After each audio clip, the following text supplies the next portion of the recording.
বিসমিল্লাহির রহমানির রহিম। আলহামদুলিল্লাহ, আমি এসেছি শরীয়তপুর জেলা, নড়িয়া থানা, নড়িয়া উপজেলা।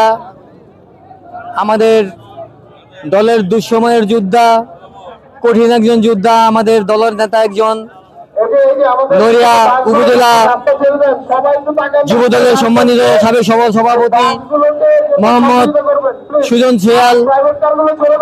সোহেলের নেতৃত্বে এখানে আমার আসা। আপনি একটি প্রশ্ন করেছেন, সুন্দর, আপনাকে ধন্যবাদ। যে আমি এখানে কেন এসেছি, দেখেন আমি এসেছি কেন, আজকে বাংলাদেশে একটি নতুন গণতন্ত্র তৈরি হতে যাচ্ছে। সেই নতুন গণতন্ত্রের নায়ক জনাব তারেক রহমান সাহেব আজকে বাংলাদেশে তার আগমন, শুভেচ্ছা, স্বাগতম।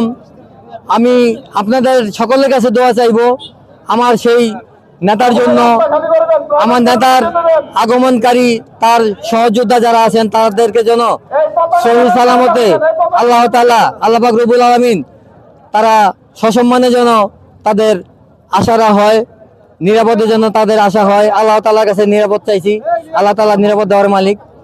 এবং এই মহান সমাবেশে আপনারা মিডিয়া ব্যক্তিত্ব যারা আছেন, আমি সবার আপনাদের মিডিয়া ব্যক্তিত্বের জন্য দোয়া চাই, আল্লাহ দরবারে ফরিয়াদ করি আপনারা যেন সুস্থ থাকেন এবং সঠিক কাজ যেন করতে পারেন। এবং এই মহান সমাবেশে যত জনগণ আছে বিএনপি প্রেমিক, এই জনগণকে যেন আল্লাহ সুস্থতা দান করেন, তারা যেন মহান নেতাকে বরণ করে সহি সালামতে যাদের বাড়ি করে পৌঁছে দেন আল্লাহ। এই জন্য আমি আল্লাহর কাছে ফরিয়াদ করি, আমিন।